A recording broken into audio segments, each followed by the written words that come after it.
All right, how's it going, everybody? It's Gilmore and Leighton Sheldon here with you. This is totally the first run of this, and we are ready to go. How's it going, Leighton? Great. Well, I'm going to take it from here, Chris, and I just want to make sure everyone knows it's called the Lunch Crew for a reason. It's Leighton and Chris, not Chris and Leighton, and that's how we came up ultimately with the name. Had nothing to do that. Of course, we're both very fond of lunch. See, this is why I want to be able to see you, Chris. I need to see those facial expressions. But joking aside, really appreciate everyone tuning in to the Lunch Crew with Chris and Leighton. This is the first episode. Titling the series "The Business of Collecting." We do have several things we're going to try to cover today, and of course, we'd love to have feedback from our community, and it'll help us shape the show. So we're looking to have some fun with you, gang, collectors, friends, and of course, investors, kids. We'll try to keep this, PG, so that folks can tune in. And I'm looking forward to it. Chris, how about yourself? PG. All right, let me adjust my script here. So, Notice I didn't say G. My son's 8. He can handle PG. all right, yeah. So some of you may have seen, and I've sent it to a few people just to get some feedback. VBLunchCrew.com. That is where the podcast is going to live for all intents and purposes. It's going to have a RSS feed there. It's going to have the video feed. It's going to have the audio feed.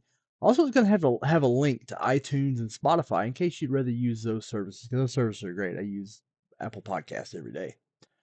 So that's kind of where all the information from this site is going to live. Also, if you go into the site, you will notice a button that says this week's cards. That will come into play here in a minute. That will lead you to the Vintage Breaks website to a special category where, well, you'll see. You'll see when we get there. You might notice some like a rotating slideshow over here. We'll get to that. So yeah, that's the introduction of the show. Excellent. Well, I appreciate you setting all of that up, Chris. I'm excited to be able to share whatever this is going to be, not just, of course, for episode 1, but what it transforms into, Mhm. what we ultimately land at. Who knows? But we know that we're here to have some fun. We want to bring some value to the folks that are part of our Vintage Breaks community, part of the Just Collect community. More importantly, if you are a beginning collector, if you're an avid collector, if you think you're smarter than both of us combined collector, if you are an investor, or if you're someone who's totally new and you're like, you know what? I have a little bit of disposable income. I've heard about the sports card craze. I'd like to learn a thing or two. We're going to try to kind of roll all of that into what we're calling the business of collecting, the Lunch Crew with Leighton and Chris. Remember, if you see us anywhere at a show, a wedding, a bar mitzvah, at the mall, just make sure you say with Leighton and Chris, because I know Chris loves that. At the club, and doing your little night at the Roxbury thing, your head nod. Absolutely. Well, speaking of the club, there's some trade night tonight, New York City Comic Con style, courtesy of Wax Stars and eBay, that's being put on by my friend David Marino and his gang. And so I'm actually going with Kristen later. We're going to be setting up a display case full of some vintage, and I'm hoping to meet someone who maybe collects comics and was like, oh my God, by the way, I have these Ruth cards I don't know what to do with. I can help you. I got all these Ruth cards. I just, they're taking up space, And like, they're not comic books. Yeah, yeah. I don't even know who Baby Ruth is. Good candy bar, but. Very good. Still, yeah, enjoying myself a good Baby Ruth.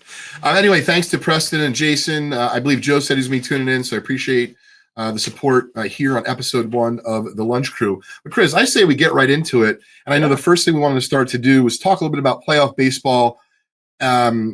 Just FYI, I am a lifelong Yankee fan. Chris is a lifelong Braves fan, so certainly he's much more vested into this playoffs than I am. But without further ado, Chris, have you been watching the playoffs? I'm glued to it. And not just Braves games. I do watch every moment, every pitch of every Braves game. But the Dodgers Diamondback series was very interesting because the Diamondbacks play this old National League style small ball, aggressive base running, pristine defense, and excellent pitching. And it's fun to watch. They knocked off the Dodgers, which everybody didn't see coming. I personally did a little bit. Dodgers been a little weak in the arms. Then when one of their starters got in trouble, I kind of said, Diamondbacks going to take them out. I actually don't want to play the Diamondbacks. I would rather play the Dodgers. And that series is really interesting. The Jordan Alvarez and powering over everybody with the Astros has been really interesting. That guy's a monster. Kind He of feels like is. you're watching a rewind of Ryan Howard. So Do you think anything's going to stop the Astros from winning the series? the World Series, well, hopefully the Yeah. Braves do. I I actually, know what you're hoping, but I know a I lot of people think that the Astros, including Mattress Mac, think yeah, the Astros are going to win. yeah. I like the winner of the Phillies Braves series. I like the winner of the Phillies Braves series to go all the way. Whoever that's going to be, the Braves have some pitching questions that they've got to answer. But the Phillies offense, you may look at it, look at the road projection. Well, the Braves are the best offense in the majors. Yeah, but this Phillies offense is set up for the playoffs. Their pitching staff is set up specifically for the playoffs. Damn the regular season, they're set up for the playoffs. It's kind of like them, like the last Arizona Diamondbacks team with Kurt Schilling and Randy Johnson. You know, We were talking a little playoff baseball yesterday with Lou, and he was saying that, and myself, I feel the same. That when they first started rolling out all these changes, we were all apprehensive. But even though it is, of course, difficult if you're on the losing end of a one-game playoff, to kind of mm-hmm. start everything off. I just think that what they've been doing with baseball is they realized, yes, it's a sport, but it's entertainment, and it's highly entertaining. And my Oh yeah. point is that at the playoffs, I have no, vested interest other than I hope that there's lots of young stars that do well, because I think it's just good for business, the business of collecting, that is. And that aside, I've turned on even if it's just like a half inning or an inning of a game, and it really is. I said this yesterday. It's like playoff hockey. You can just tell the difference every time you turn on a playoff baseball game so much more easily than when you're watching, a regular game. I don't know. I just wish, and I know it's not going to happen because of all the financial implications. I wish the season was shorter. There's no reason to have all these games. Yeah, it's like, can you get these out of the way so the playoffs can start? Let's You get to know? the good stuff. But I Yeah, understand, there's a lot of money on the line. yeah. So anyway, moving past the exciting times of playoff baseball, one of the things I feel that we should have mentioned in our opening intro on today's first episode of the Lunch Crew is we're trying to switch things up as far as not just, of course, the information we're going to bring to you, but specifically the value. And I don't just mean the information, but I also mean, for example, we talked about it. Doesn't mean it's going to be in episode 10 or 20, but for today, for the next several, Chris and I have decided that we're going to bring 3 cards each episode to you, the audience, who's watching us live. And of course, if they make it past the live, they're still available for sale. You want to reach out, you can DM us. You can go to the vblunchcrew.com. I'm sure you can email us. You can email me direct, Leighton at justcollect.com. You can find me on social. The point is, if you want to find us, you can. But what we're doing is, it's kind of neat, Chris. It's a great idea of yours. We're going to put these 3 cards we're going to discuss each week up for sale. And it's going to be easy peasy for you to buy it if you'd like.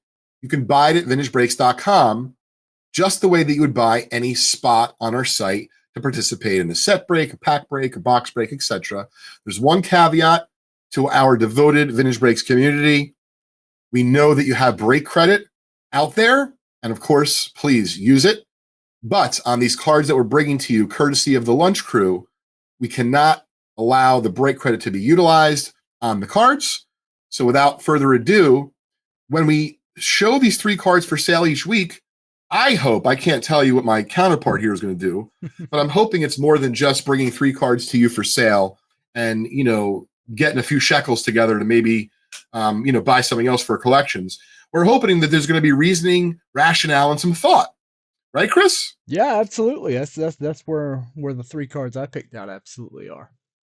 Great. So why don't you start us off? Because I know at least one of them is going to probably be tied to some playoff baseball. And since we were just talking about it, now, Chris, we didn't set this rule. Can I buy one of your cards? Can you buy one of mine, or no? We should probably give the audience first shot, is my guess. You should give them first shot, but you're like, hey, if you pass on that, Chris, let's All right. let's talk. Let's talk. All right, let's go to the videotape. As Warner Wolf would say, what's the first card? All right, so the first card is this beautiful 2018 Topps Chrome Ronald Acuna Jr. It's like, Gilmore, you're a Braves fan. How dare you let go of your rookie card or your star player in a PSA 10? Well, it hurts, but that's what you do when things are inventory sometimes. You have a few you keep. But you definitely move some. I've got this one up for 105. It's the Topps Chrome, not the update, so it came first. So you'll notice that there's not much of a market disparity between this one and the update. However, as time moves on, that's probably going to change, and we've seen that change over the years. The first card always kind of stands out, and it's a PSA 10 So of Chris, Ronald Acuna. why is this card then not? Because I mean, I would say to you, I would rather have this card than the update.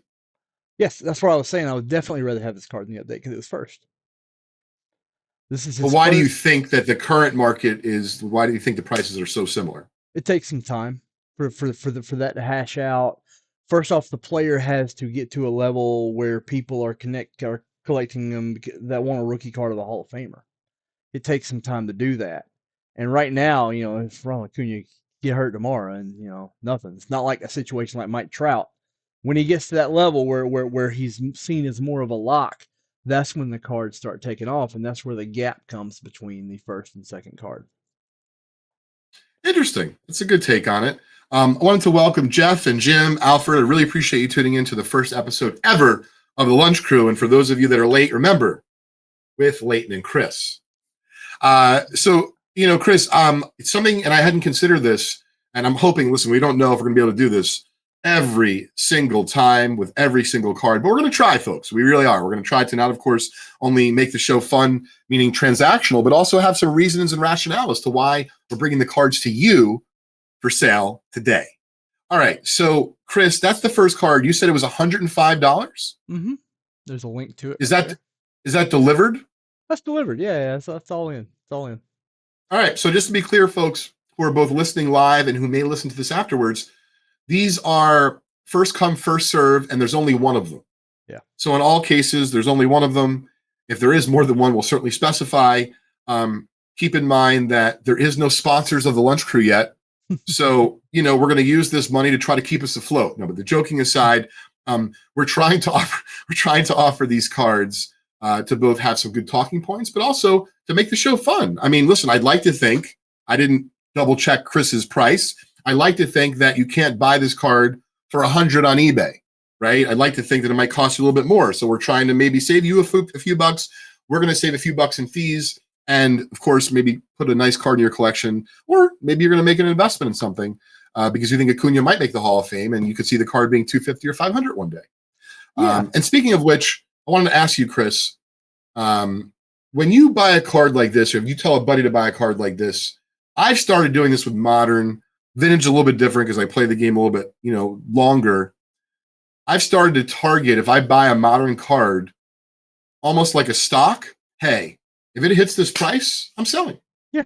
I don't think about anything else. I don't worry about what could have, what should have, what might happen, what is going to happen, what, who knows. And I'm curious if you have that same advice for others, or what would you do? Well, I definitely set targets. Whenever I buy a card, I kind of think of how the sport and the overall landscape, because you got to think about two things now. You can't just think about the sport anymore. You have to think about the landscape. I think about what would need to happen, or if this happens, if what I think happens. This is a good example here is Royce Lewis. Royce Lewis is a 2017 number one overall draft pick. Phenomenal player, seen as a lock number one overall draft pick.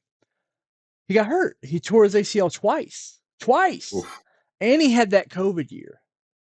So I'm sitting here in 2022, and I'm like, look, I'm targeting this specific, and I targeted the flawless patch autograph. And I said, look, I think Royce Lewis, because when he plays, he's amazing. I think he's going to overcome these injuries. I think he's going to get on the field, and I think he's going to be an all-star. Well, it kind of worked out that way, but I'm thinking in my head, if that happens, where are these cards going? And I'm looking at a flawless patch autograph that I bought for $40, thinking, well, this can go to $150, $200. So I go and I start buying up a bunch of them. Then, sure enough, what I said was going to happen happened. As you want to happen. Royce Lewis came out. I think he hit like 3 grand slams in a week, and then in their playoff run, he hit 4 homers in their playoff run. Even though they're out right now, Royce Lewis still showed what he's got. And those cards got to those targets, and without emotion, I had to sell them. Cried a little bit because when you're right, you you want some kind of memory of being right. So that's an example of seeing a target, setting a target, seeing a target, executing on it. So I think I've been through about 10 of those so far at that kind of markup. So I'm pretty happy about it. So I'm going to ask you. This is not on our agenda today, Chris, but I think this is what's going to be great about the lunch crew and the business of collecting. We can kind of take it in any direction we want because we are the bosses. And as of the moment, the only sponsors we have are Vintage Breaks and Just Collect, and my good buddy Jason from Otia. So my question to you is: do you feel as though what you're doing with these cards, these modern rookies, and target pricing? Do you feel as that you're collecting, or do you feel as though that you're speculating, or that you're buying and selling, or you're trading? I'm just curious. I don't want to put any words in your mouth. I wanted to hear from you because I have my own thoughts, but let me know what you are feeling about it. It's pure speculation. Like I don't use the term investment because you're not investing. You're not investing in a company with a track record with a profit loss statement. You're you're buying a card on the anticipation that it's going to go up. It's pure speculating. You can win, you can lose. But what I found, if you make enough bets and you're careful about what you're buying and what prices you're buying it at, and you got a pretty good eye for condition over time, you can do pretty well treating it that way. Now, having that said, that there are sometimes that I buy for collecting purposes, and that really comes into play more with like players I collect. Like Tua Tagovailoa is a player I collect because of what he did at Alabama. Like my top sports moment of all time is him throwing that pass to Devonta Smith in the back of the end zone to beat Georgia in the national title game. But the reason it's the top is because I'm there at Buffalo Wild Wings with one of my very best friends, Chad Hendricks, and Chad is a diehard Georgia fan, and he knows where I'm an Alabama fan. We're standing there watching the game, and we're both trying to have to hold it in. Me because I don't want to gloat over him, and him kind of because he's really upset over what just happened. So when it happened, all I could do was go, "Huh? Would you look at that?" And he would go, "Would you look at Yeah. that?" Well, speaking of Tua, though, to kind of bring it back to the business of collecting. So if you start collecting someone like Tua, who's a Mhm. younger, ball player, Yeah. and then he starts to ball out and prices start to escalate, at what point do you, as that collector, have to start to say, oh my goodness, I am collecting him, but wow, his cards have gone from, I'm making it up, $25 to 200.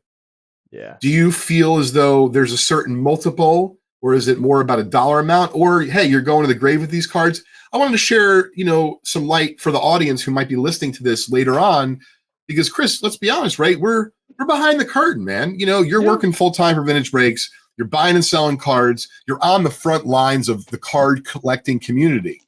Myself, I fancy myself as a professional baseball card treasure hunter, more on the vintage side, but I'm also a collector. And so, what I'm trying to do for our audience, both during the live as well as when they're playing this back, is bring them some perspective that they may not be able to get easily because they're not doing it full time. They're not a professional treasure card hunter. So, I agree with you, Chris, in the speculation. I think that's pretty easy to see. But what happens when you're truly a collector and then, for one reason or another, those cards, that autograph or those baseballs, whatever it is, they've started to go up, and that money would make a difference for you either in your life or in your collection. What do you do then, Chris? What's your advice for folks? Well, I mean, in my opinion, well, first off, you lean towards selling when that happens. Maybe you don't sell everything. Maybe you keep if a card means something to you, if you have a connection to it, you obviously keep it. But listen, if you're sitting there with a big stash and you're not gonna miss, be honest, you're not gonna miss most of that stash. But also, I think you have to think. I think you have to look at without rose-colored glasses. Look at the player you have. Like, what are the realistic long-term expectations for this character, for this player? Is this Tom Brady or is this Philip Rivers? You have to make that call. Like, if you think you got a Tom Brady, which by the way you don't, there's one Tom Brady. um, then maybe you hold for future value, but like I just think you sell. I just think you sell. You keep some back, but you sell. All right. Well, Chris, I'm going to give the audience my 2 cents on it as well. I agree with you. So the first thing I was going to say is when you can sell and make a profit, especially in a business like ours, and I'm grateful and very appreciative to be able to do this for a living, but I don't take for granted that people do not need cards. They Mhm. need food, they need shelter, they need doctors, um, they need clothes. And so, yes, I might, and this is the second caveat. If I had bought, you said Royce Lewis, right? Mhm. If I had bought a bunch, I'm a big fan of maybe keeping back a couple so that if they end up hitting such a pinnacle, such a height of value, I wouldn't kick myself because, oh my goodness, he ended up being better than Mike Trout or, whatever the case may be. But as far as both real life and what's practical, I think you should sell, take the profits. If you want to put them back into your collection, wonderful. If you want to put the money in your pocket, that's great. But I can tell you firsthand from someone who's been collecting for decades, and I love doing this both professionally and as a collector. There's really no greater feeling when you're going out to buy a new card for your collection. A new card could be a vintage card, by the way. And you've self-financed. You didn't have to ask your significant other, your friend, your mom or dad, depending on how old you are listening to this episode. And you're like, oh my goodness, I actually made $60 on my last trade. I had this cool new box in mind, this blaster box that I wanted to buy, and it's $40. I'm gonna be able to buy that.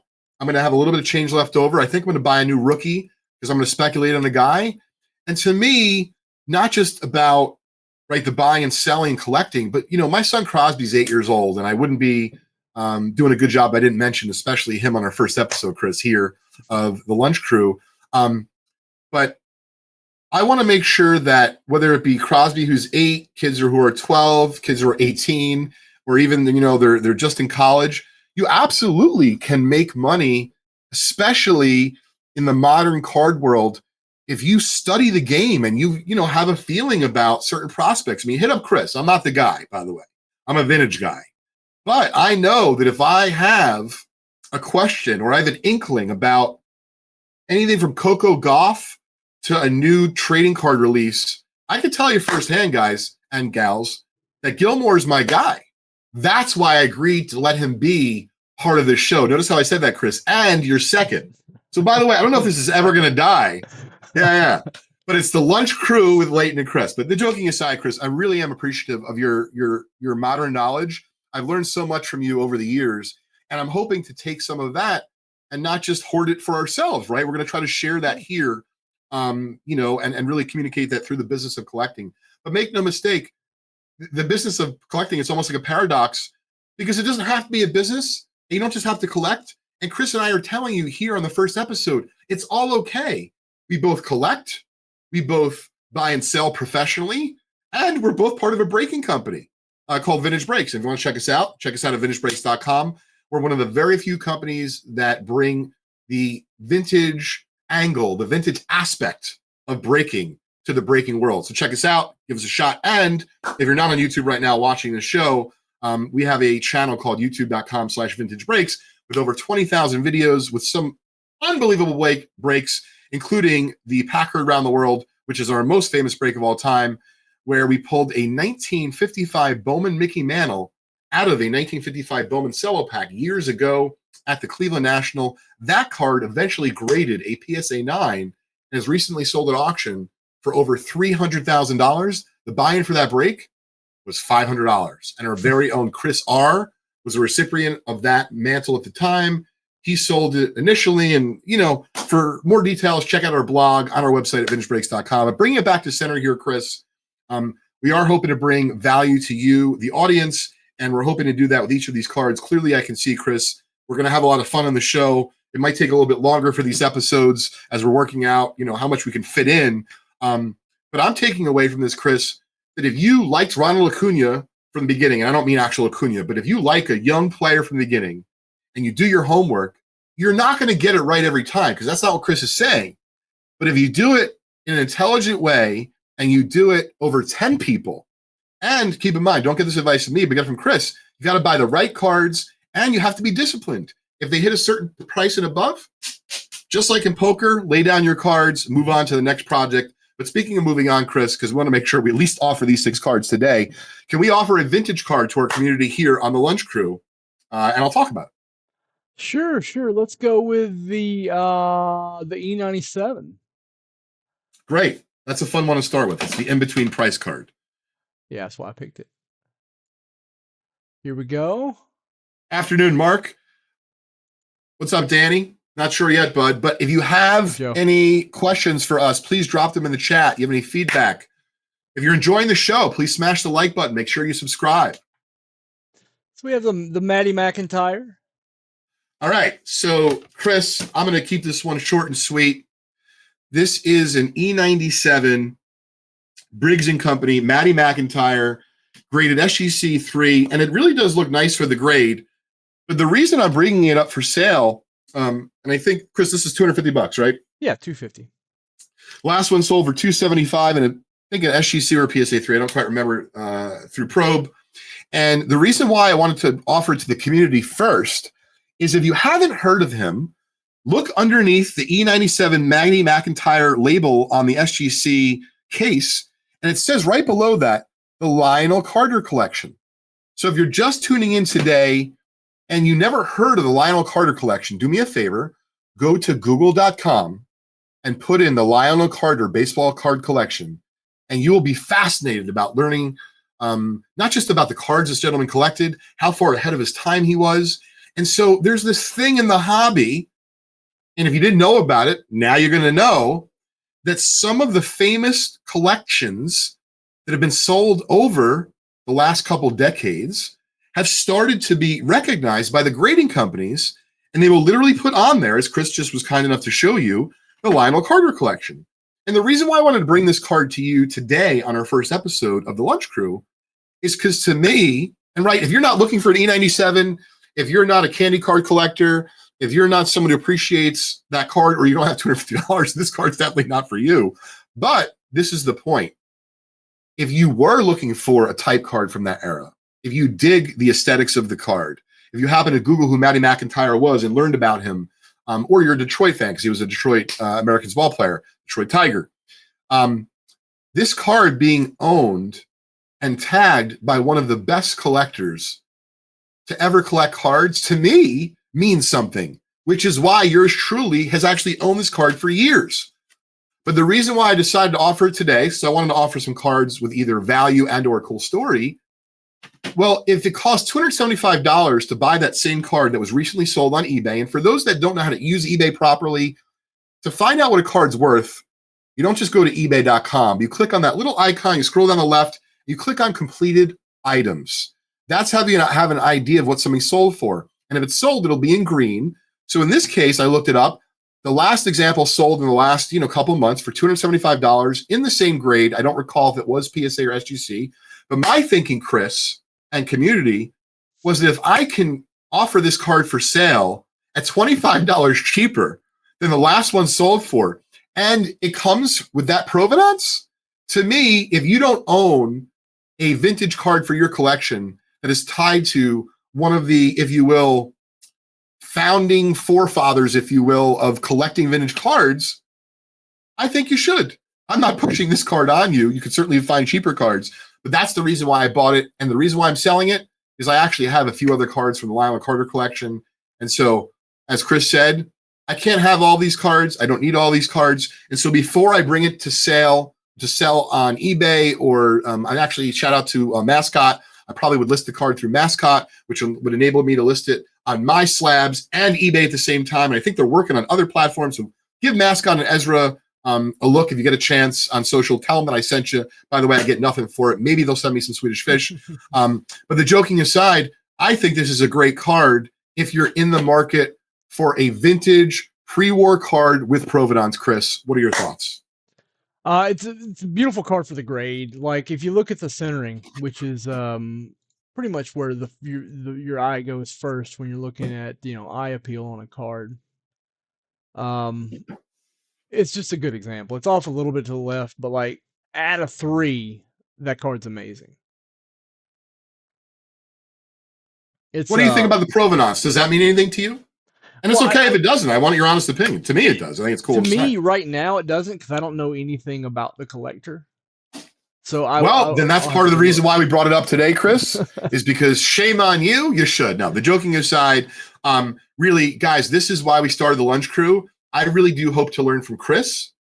I think Chris wants to learn from me, even though he Oh may not yeah. say that. No, I do. Um, but all else aside, we want to try to bring our curiosities, our card nerdiness, in a way that will help allow the audience to learn more on our journey as we learn more from each other and we have some fun. We buy and sell a couple cards. We're going to try to incorporate some trading in future episodes, but Jesus criminy, Chris, we can talk. So let's get right to the second card you have. So at least get through all 6 cards today, because that would be a big faux pas if we don't do that. All right. So the second card I have here is a guy who has been tearing. It's a football card. He's been tearing it up recently. This is Chicago Bears starting quarterback Justin Fields. This is a kind of a homage to the old days where playoff had the Crusade cards with the fleur de lis and the very French Crusade type design.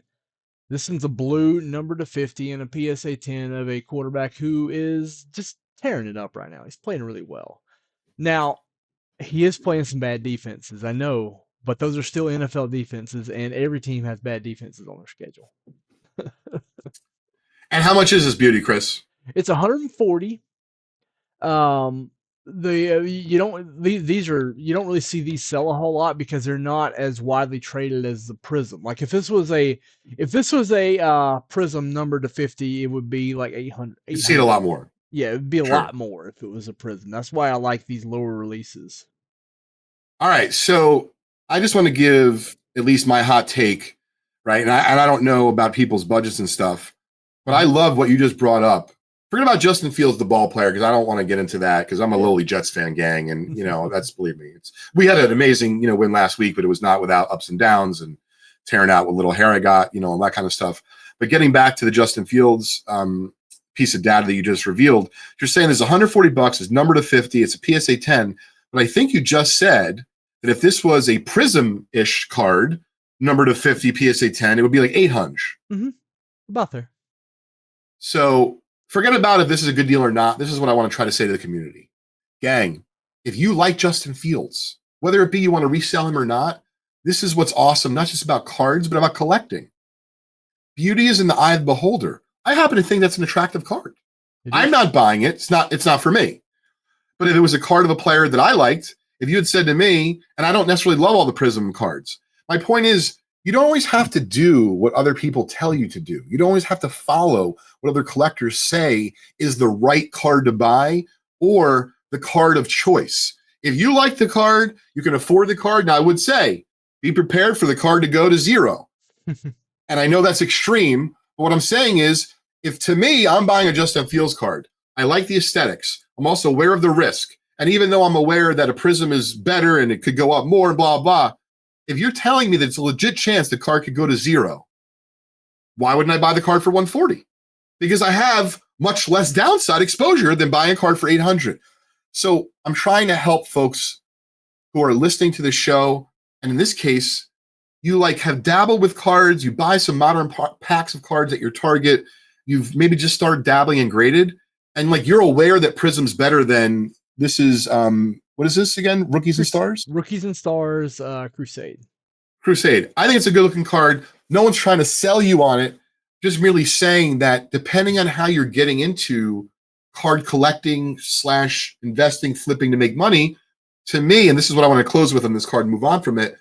If I was buying just purely to make money, Chris, I don't know that I would buy this card because I would prefer a card that's more widely traded. I'm not saying that the Prism is the one to buy. That's not what I'm suggesting, but I like liquidity. So what I've found is that, for example, when I bought that Hulk Hogan PMG PSA 10, there was no liquidity in that card. That's why the card was affordable. But I didn't buy it for investment. I bought it because I loved it. And now, of course, the set's got caught on fire.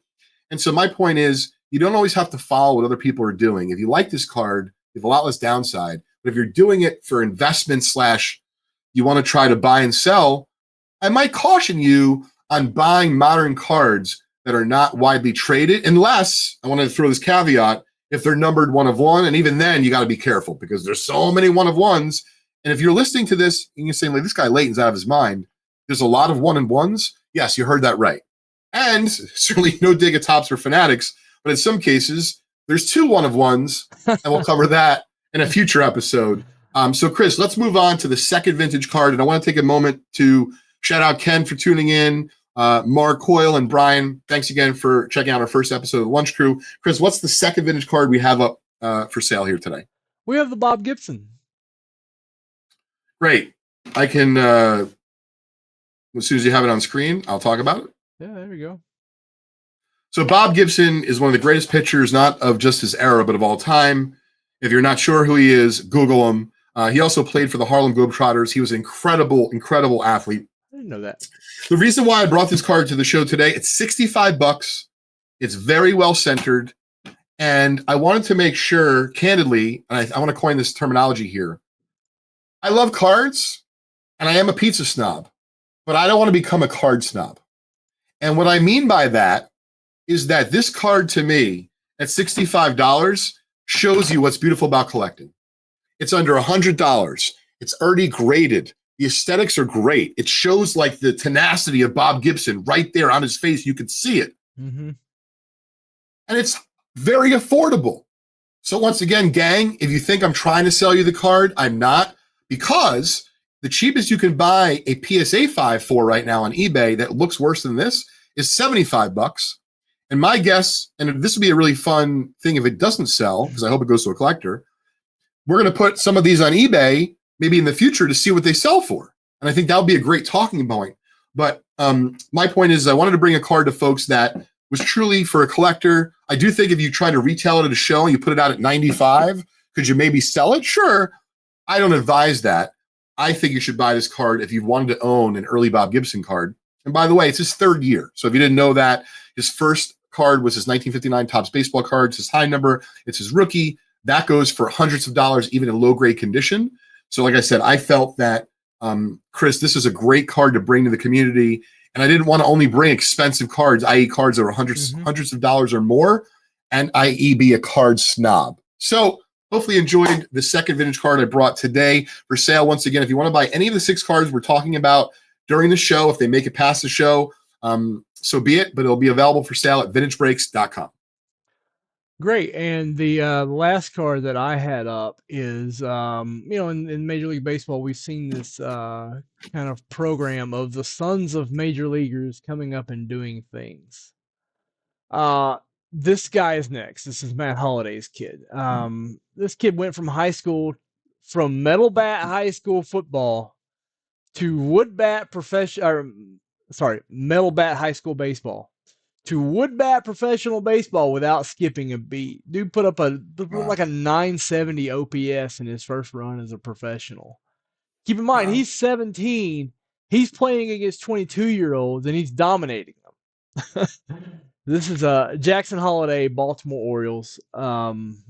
It's a low end card, but it is his first Bowman, as evidenced by the first Bowman. In baseball rookies, the 2 cards of significance, Topps does a pretty good job of labeling either with that first Bowman. Then when they're an actual major leaguer, they'll have the rookie logo on the card. They kind of go ham with that rookie logo. They put it on everything. But that first Bowman is important because he only gets 1 of those. If he has another Bowman come out in the same year, like he's in Bowman Chrome and Bowman Draft, the Bowman Draft won't have that first Bowman. Only the first release has it. Speaking of first Bowman, we'll talk about this in a future episode, Chris, because I want to chop it up and talk about these types of things going on in the industry and the hobby. Speaking of first Bowman, if you haven't heard of the guy named Babe Ruth, he had a first Bowman sell recently for $200,000 back to a company called David Adams in a bounty, which we're going to talk about maybe in the next episode of the Lunch Crew. Some wild, wild stuff. So first Bowmans aren't just about 17-year-olds. I don't know how old the Babe would be today, but somewhere north of 77, that's for sure. So anyway, Chris, how much is that rookie? $50. PSA 9. It's a refractor. It's a great card. Is it numbered? They're not numbered. Their refractors are not numbered, but they're still. And just to give the audience an idea, Chris, what would be the difference in price between a 9 and a 10? 10 would run you about 175. The 9 runs you 50, which is me. I've never understood that, but it is what it is.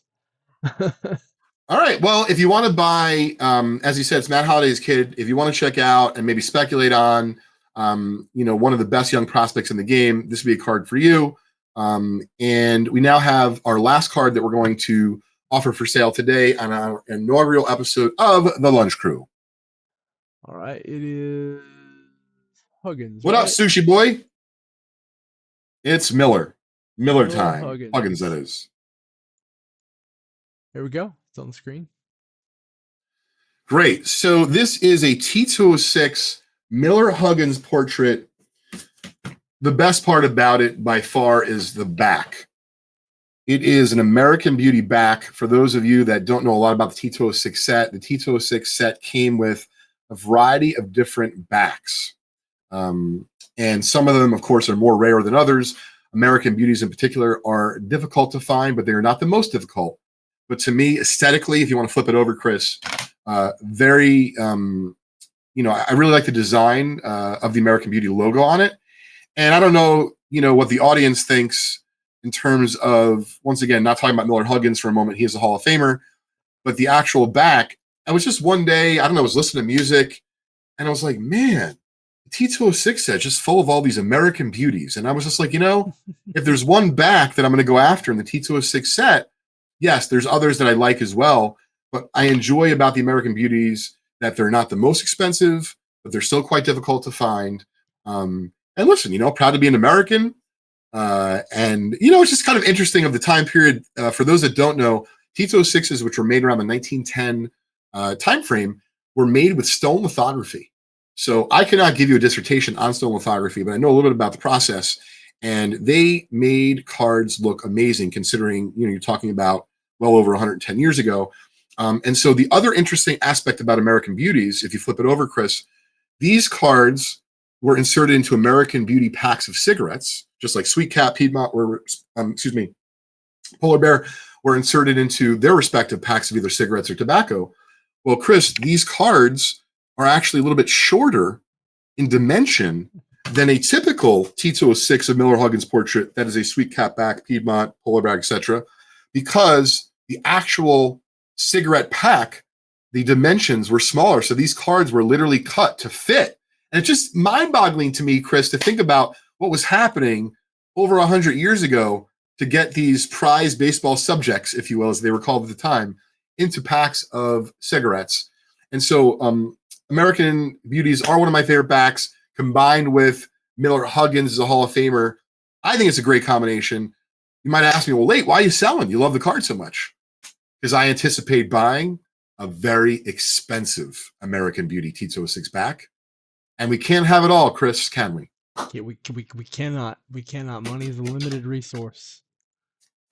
Yeah. So that, as far as the business of collecting goes, to me, was a great place to wrap up on the sixth card. And normally we probably will end the show about now, but we have a few other things we're going to try to cover briefly today. We're still working out, of course, with our first show, some this and that, but we're having a good time. We hope you are too. If you're enjoying this content, even if it's not live, please give us a thumbs up so we know that you've enjoyed what we've covered today, and we'll cover similar topics involving the business of collecting moving forward.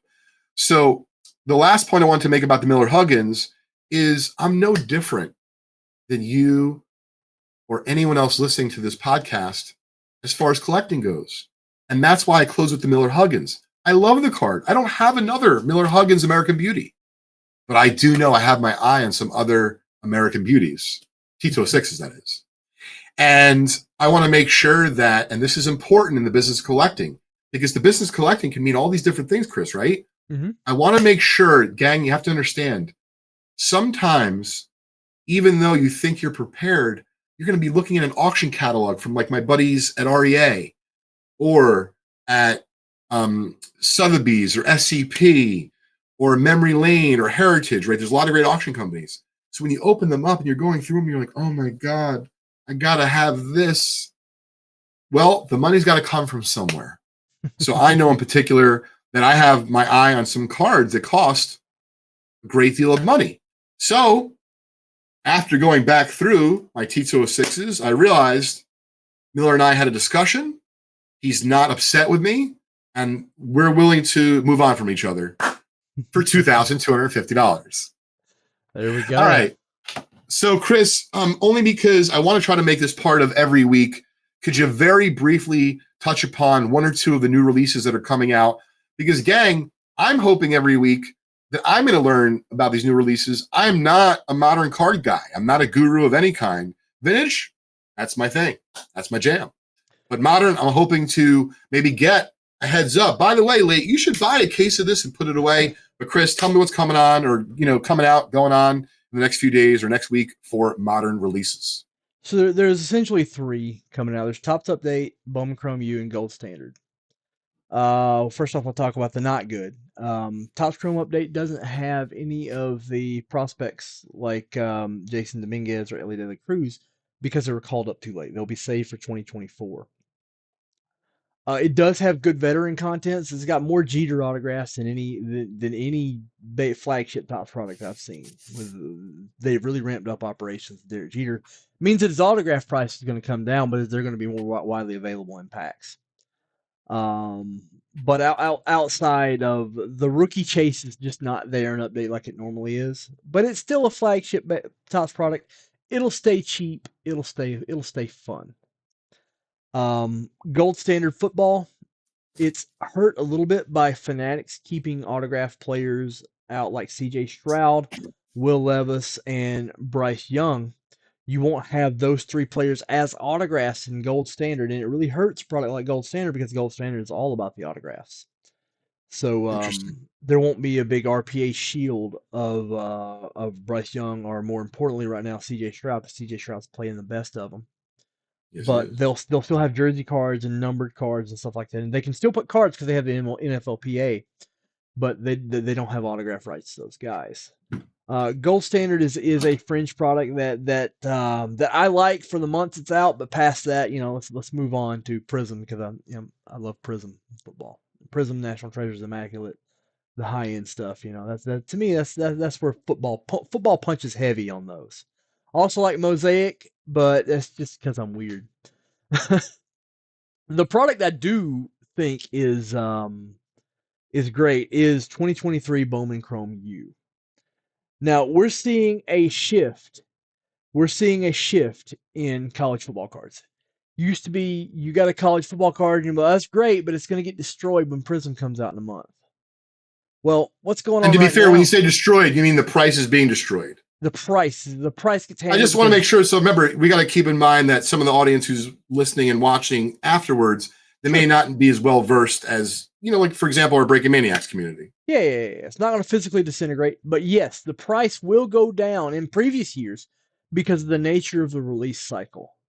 Um, Aaron Rodgers draft picks comes out, then all of a sudden Aaron Rodgers Bowman Chrome comes out. The Bowman Chrome becomes the top dog card, and everything else follows it. Everything else goes down in price. Well, what's happening now with the name and image likeness, NIL deals, and NCAA players?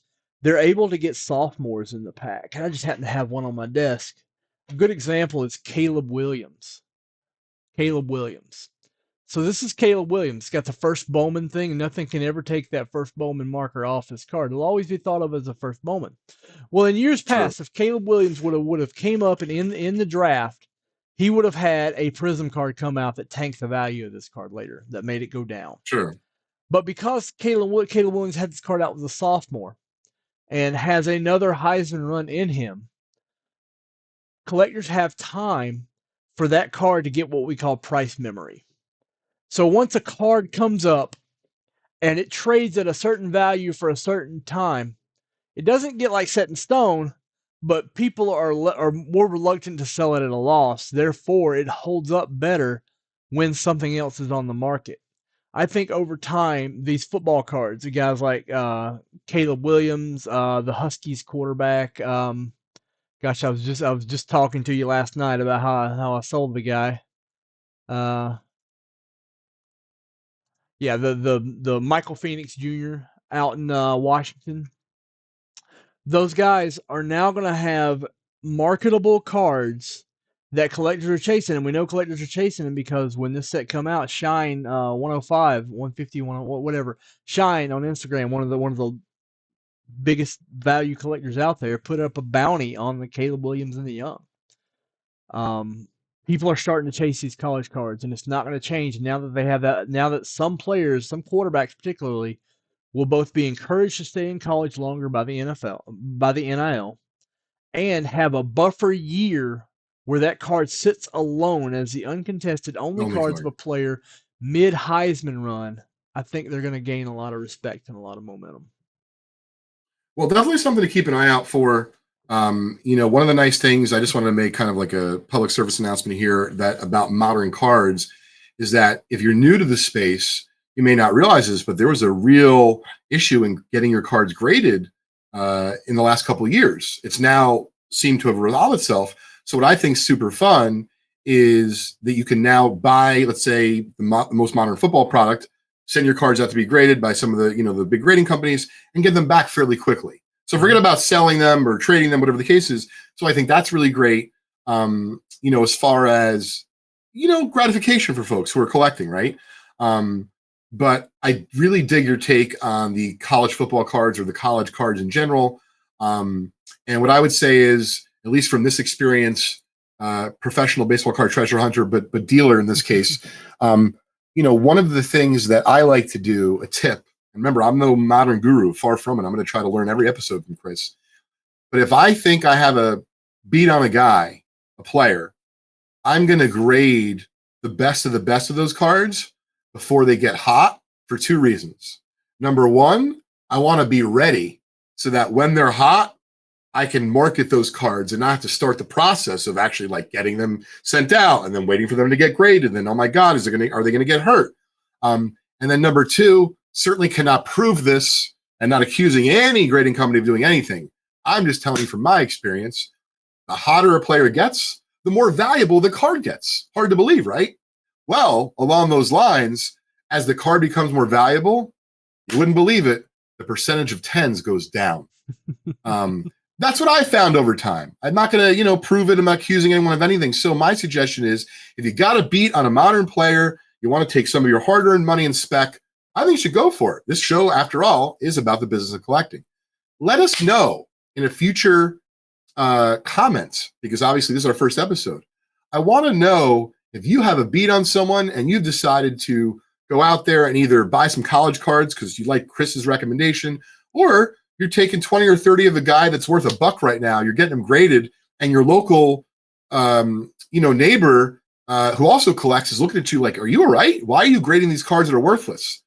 Because grading, and once again, the business of collecting can be complicated, and that is why we have started the show. What I'd like to do today, Chris, because I feel like we talk for hours. This is not necessarily going to be the part of every show, but I wanted to show off one card today, Chris, if you could allow me to have the honors of showing this gorgeous vintage 36 exhibit.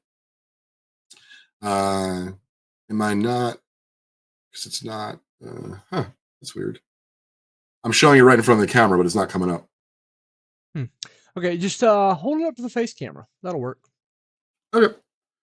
So this is a 1936 exhibit 4-in-1 featuring Lou Gehrig, Tony Lazzari, Red Ruffing, and Lefty Gomez. 4 New York Yankee Hall of Famers. As a Gehrig fan, as a collector, I bought this card recently out of a Robert Edward Auctions auction, and I gotta look what I paid. Maybe about $1,400, $1,500, something like that. But I bought it. I mean, this card in a 2.5. I don't know if you could tell for on screen. It's tremendous eye appeal. So some exhibits that are graded 2.5 have these like really heavy rounded corners. And I don't know if I would have bought it for that. So, what did I buy this card for? I bought this card because it really hit me. I really love it. I also happen to know that 4-in-1 exhibits from the 30s are extremely difficult to find in any condition. And then when this card presented like a 5 and a 2.5 holder, I'm like, oh, for a reasonable amount of money, I would buy it. And so the reason why I'm closing the show with this is twofold. One, you can see how much I love collecting. But two, the reason why I offered you, for example, the Miller Huggins today on our first episode of The Lunch Crew is to show you that even though I'm buying and selling, I'm also collecting. I have to be responsible.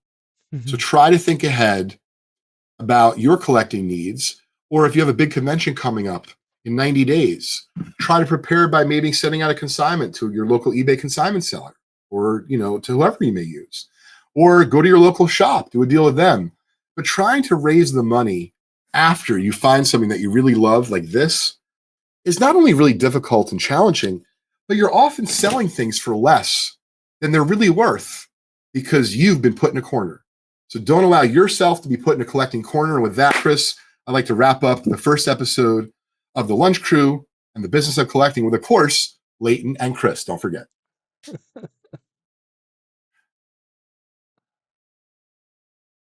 All right, we're off. Great. I think that was a good episode, Chris.